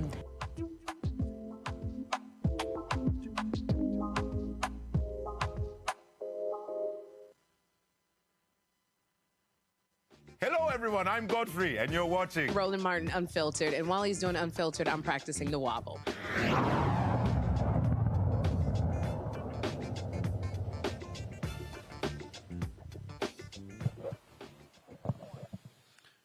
All right, folks, welcome back to Roland Martin Unfiltered. We are broadcasting from University Baptist Church. We want to thank them for allowing us to be on their grounds. We were going to do the show from the sanctuary. They have a gorgeous, gorgeous sanctuary.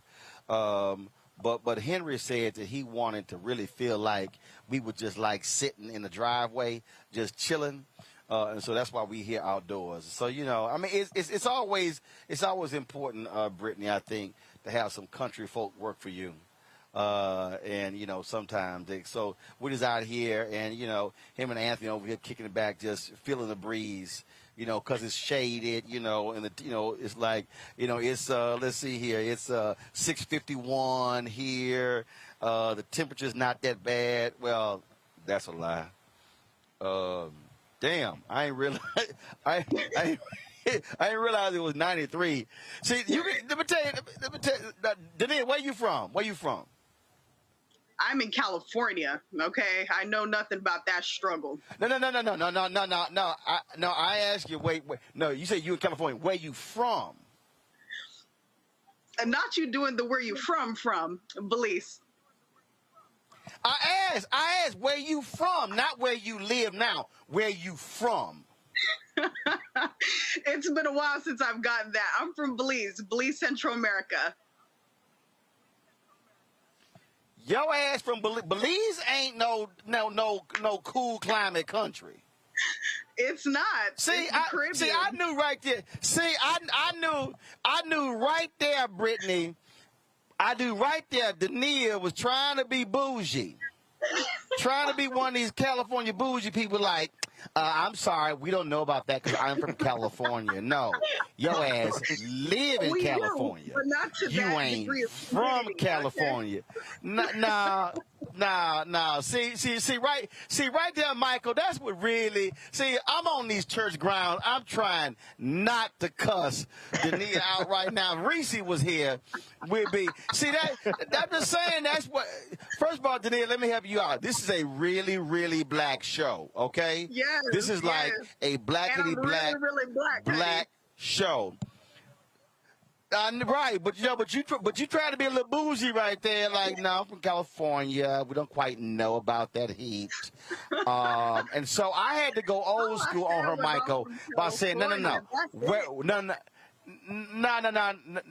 Because see, I knew you weren't from California. I was saying where you're from. See, Michael. See, she from Belize. Okay, right. Nekia, how long you been here? Listen. It's been about 20 years, okay? Okay, see right there. See, Michael, Michael. See, you in Detroit. See, when you meet somebody black in Detroit, Chicago, New York City, Boston, when they say, oh, I'm from Boston, you say, no. Where your people from? Mm-hmm. Because you know them Negroes weren't actually from there. So you got to go ahead and be real black. No. Where your people from? And typically when you ask where your people from, that's when you're going to get Mississippi, Arkansas, Louisiana, those places. Tennessee. Like Brittany, Brittany, I know you light skinned, but Brittany, where you from? only on my mama's side. No, I'm saying where you from? We're from Georgia and Florida, Fort Pierce, Florida. See right there. See, you live in D.C. right now. Mm-hmm. But you from the South. See that? Yeah. I had a sister when I worked at CNN. What's that child's name? I'm gonna go ahead and bust her right now. It was a trip, Michael. We were talking, and I detected a very strong accent that was like Southern. I'm like, she said, "No, I'm from Connecticut." I'm like, "No, your ass ain't from Connecticut." That's where you live now, right? No, right. I knew something was no. We were in New York, but she kept no. I'm from Connecticut. I'm like, no. Your country ass not from Connecticut. The twang that was way too strong. She was trying to cover it up. So she's in my office, and I was like, "Where you from?" I'm from Connecticut. No. Where your people from? Well, then she said, well, my dad's from Connecticut. I'm like, your dad white, huh? Her dad was white. Her mama was black. Right. And she said, I said, oh, okay. Your dad from Connecticut. I said, where your mama from? Right. Oh, my mama from North Carolina. I said, your ass from North Carolina. And from that point on, that's what I called her, Carolina. That was her name. I called her. I can't even remember what her name was. Christina. I'm looking at Christina. Hold up. Christina work at BET right now. I said, yo, behind from girl, stop it. Talk about I'm from Connecticut. I said, you are from California. So that's how we do. But that was nice try, Nekia. Michael, no. Yes, you know, California. Michael, where you from? You were talking about where you were from right now, where you're sitting. So I said, okay, I'm from Cali. This is where I'm at. This is where I'm seated. Okay. Right. You know, my family's from Mississippi and Tennessee. So when you talk to African Americans, I mean, in 1910, 90% of African Americans lived in the South. And now it's a legacy of slavery. So it's a good, when you talk to African Americans, this is a good chance their parents or grandparents came from the South. Most of us have that type of Southern connection. Some of us don't want to acknowledge it, but it's still there. So that's part of the history of this country. So I'm just letting y'all know. Her name is Christine Mons. M-O-N-D-S. Christine, we worked together at CNN, and she the one who had the nerve to tell me she from Connecticut. I'm like, that ain't no Connecticut accent. And so last we chatted, she worked at BET. So Christine, I just sent her a text, and I just literally tweeted, Carolina! That's what I call it, Carolina. All right, y'all. Tomorrow, we, of course, will be at the Texas State Capitol. We're going to be, the program begins at 10 a.m. local, 11 a.m. Eastern. But the caravan is going to go from Georgetown, Texas, a 151-car caravan from Georgetown, Texas, over to the state capitol. We're going to live stream that. My man Mark Thompson is going to be joining. We're making plans. Going to be joining us. He's here in Austin. He'll be joining us tomorrow as well. We'll be set up shop there at the Texas State Capitol, setting up there early. We literally have been sitting here hiring some additional crew members to help us out. So Henry and Anthony are here, and so we'll be there doing what we do. We want y'all to tune in for our coverage. We'll also be bringing in other guests. A normal show. We're going to have a completely staffed control room. They'll be back there in our home base as well. This is a huge, important issue for us, the issue of voting rights. It has been one that I've covered all my life. In fact, I should have run it. Y'all, I was editing at the last second. I had a chance to talk with Beto O'Rourke. We were just walking. And we ended up just having a conversation. I was just sharing with him that my parents have, look, they've worked campaigns. They've been involved in voting efforts. They still work the polls right now. And I think that's the story for many of our people, Brittany, like Common says in that song, Glory, freedom is like a religion to us. We understand when we've been denied something, and voting is one of those things. And so this is why this is important for us. And this is also why I have been calling out other people. To my staff, Jackie and Carol, I need y'all to call the brother who's the president of HRC, and I want to find out, when is HRC going to have any public demonstrations for voting rights? Black folks stood with them on gay marriage, stood with them with gay adoption, all kind of other stuff. But these are the kind of issues that we need white folks, we need gay folks, Latino folks, Asian folks, because these voting laws affect everybody, not just black people, not just Latinos. Yeah, absolutely. We've got to do so much. And I think, the very notion of freedom, I would argue, comes from us and our legacy, right? Because we've never really been free, and freedom is a constant struggle. And we're seeing that right now. And we're going to continue to fight. And, even with talking about your folks working the polls, I mean, that's my family's story, too. And I think that so many of us continuing to fight and essentially realize our ancestors' craziest dreams. So. It's not just us. This is a moral struggle, and this is a struggle that affects Black, brown, yellow. It doesn't really matter. This is something that affects all of us. So I pray that they kill that filibuster. And on that point, Dania, that is so important here is that we are left with no choice, because what I keep saying on this show is that the policies that we want to see enacted.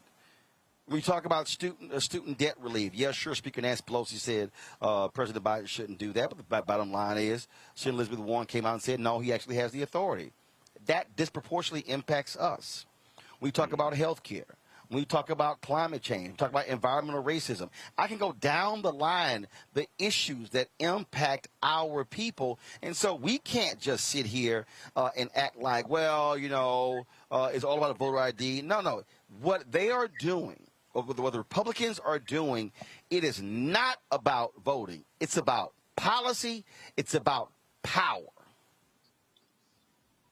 We have to organize and mobilize as though our life depended on it, which it does, right?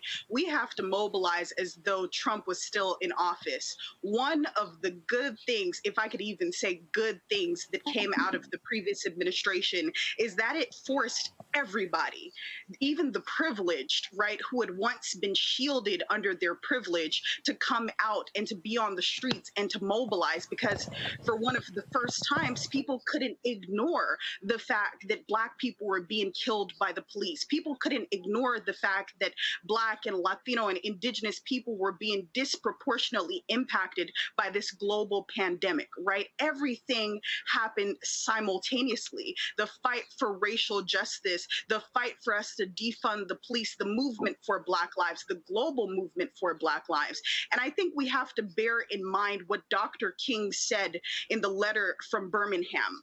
Dr. King said that he's not worried about the KKK, right? That's not his greatest stumbling block in the fight for freedom. The greatest stumbling block is the white moderate who actually says that I agree with you, but I disagree with the methods that you are taking in your fight for freedom.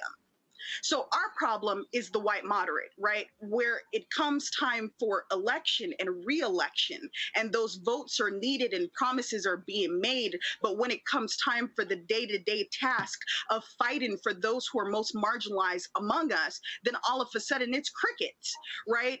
So we say no justice, no peace. There won't be peace until we can ensure that there is voting rights for members of marginalized communities. Those are things that we have to continue to fight for and ensure. And it's not okay to say that we are in support. Actions need to be done right now, not today, yesterday, the day before, months ago, from the time that this administration actually took office, to ensure that we have access to the voting rights. That's crucial. Michael Imhotep, final words. Yeah, brother. You know, this is a tremendous fight. We have to expand those who are involved in the fight, and like I said, we have to show how this impacts people across the country, regardless of race, ethnicity, age. And you know, I am wondering, the celebrities that spoke out so voicefully, summer 2020. When people were in the streets protesting regarding the killing of George Floyd, things like this. Brittany talked about it earlier. The celebrities have been largely silent on this issue. Now, when it comes time for a presidential campaign, you'll see celebrities speaking out on behalf of a candidate. Well, now we're talking about protecting the right to vote, but it's not just the right to vote, Roland, it's also having your vote counted. Because, see, this is what states like Georgia and Texas are trying to do. They're trying to be able to overturn election results. They're trying to take over Fulton County right now in Georgia. So it's not just your being able to vote, it's also having your vote counted. So we still have a lot of work to do, brother. But this is serious right here. It absolutely is. All right, y'all. It's also serious when we talk about birthdays. My sister Levita Martin Marshall, she celebrated her birthday on July. First of all, I got to deal with real quick here. So I don't understand why all these years we've been having 2 damn birthdays for my sister. Like, for the longest, there was confusion whether she was born on July 27th or July 28th. So this Negro got us celebrating both days. I'm like, look, damn it, the birth certificate say one date. So it ain't like if you were born on July 27th at 11:59 p.m., you were not born on July 28th.